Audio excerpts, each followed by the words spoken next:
নমস্কাৰ বান্ধৱীসকল, সকলোকে প্ৰথমতে নমস্কাৰ জনাইছোঁ আৰু মোৰ চেনেলটোলৈ সকলোকে স্বাগতম জনাইছোঁ।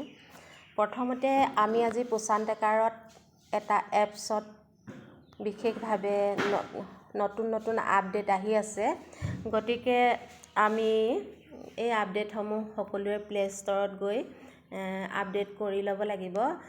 বিশেষভাৱে আজি মই আলোচনা কৰিম বুলি ভাবিছোঁ যে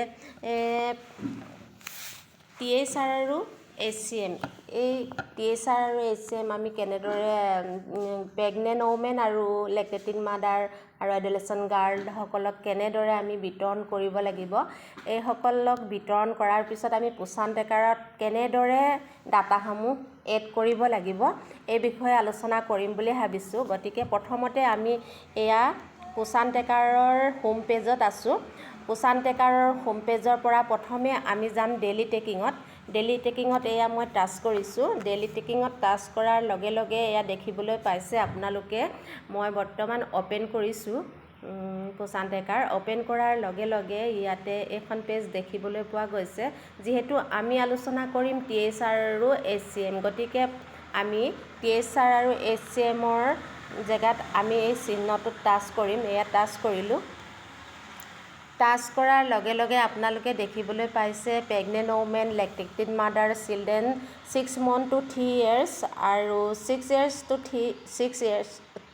to 6 years এডলেচেণ্ট গাৰ্ল, এইসকলক আমি কেনেদৰে খাদ্য বিতৰণ কৰাৰ পিছত আমি কেনেদৰে পোচানটেকাৰৰ ডাটাসমূহ এড কৰিব লাগিব। প্ৰথমতে প্ৰেগনেণ্ট ওমেনক আমি কেনেদৰে ডাটাসমূহ ফিল আপ কৰিম আপোনালোকে চাওকচোন। প্ৰেগনেণ্ট ওমেনত গৈছোঁ, ইয়াৰ চিহ্নটোত আপোনালোকে সকলোৱে টাচ কৰিব লাগিব। এয়া মই টাচ কৰিছোঁ। টাচ কৰাৰ লগে লগে প্ৰেগনেণ্ট ওমেন আহি গৈছে। প্ৰেগনেণ্ট ওমেনত এগৰাকীক ইতিমধ্যে THRটো বিতৰণ কৰাৰ ডাটাসমূহ ফিল আপ কৰা হৈ গৈছে। এই দ্বিতীয়গৰাকীক কেনেদৰে THR আমি দিয়াৰ পিছত ডাটাসমূহ ইয়াতে পোচানটেকাৰত ফিল আপ কৰিম আপোনালোকে চাওকচোন। প্ৰথমতে আমি THRত যাম।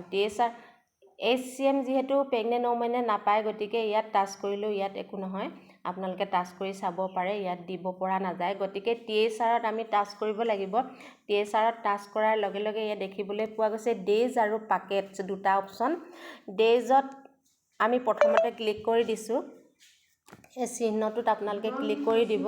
ক্লিক কৰাৰ লগে লগে আপোনালোকে ইয়াত দেখিবলৈ পাব চিলেক্ট আহিলে। চিলেক্টত এয়া একেবাৰে লাষ্টলৈ ওপৰলৈ গৈ থাকিলে দেখিবলৈ পাব 25 days। এক মাহত যিহেতু আমি 25 days আমি 25 daysৰ কাৰণে আমি বিতৰণ কৰোঁ, গতিকে আমি এতিয়া ইয়াতে মই বৰ্তমান 1 packet আমি THR বিতৰণ কৰিছোঁ। গতিকে 1 packet THRত আমি কেইদিন দিব পাৰিম? আমি 1 packet THR দিলে মানে আমি 20 days, 1 packetত 20 দিনৰ কাৰণে খাদ্য থাকে। গতিকে মই 20 daysত ক্লিক কৰিছোঁ। এয়া 20 daysত 20 আহি গৈছে। তাৰপিছত পাকেটত আহি যাব অপশ্যনটোত।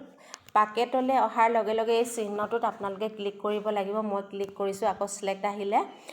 যিহেতু কেই পাকেট আপোনালোকে ইয়াত বিতৰণ কৰিছে, মই 1 packet বিতৰণ কৰিলোঁ, গতিকে মই 1ত মই ক্লিক কৰিছোঁ। ইয়াতে পাকেট আহি গৈছে 1 packet।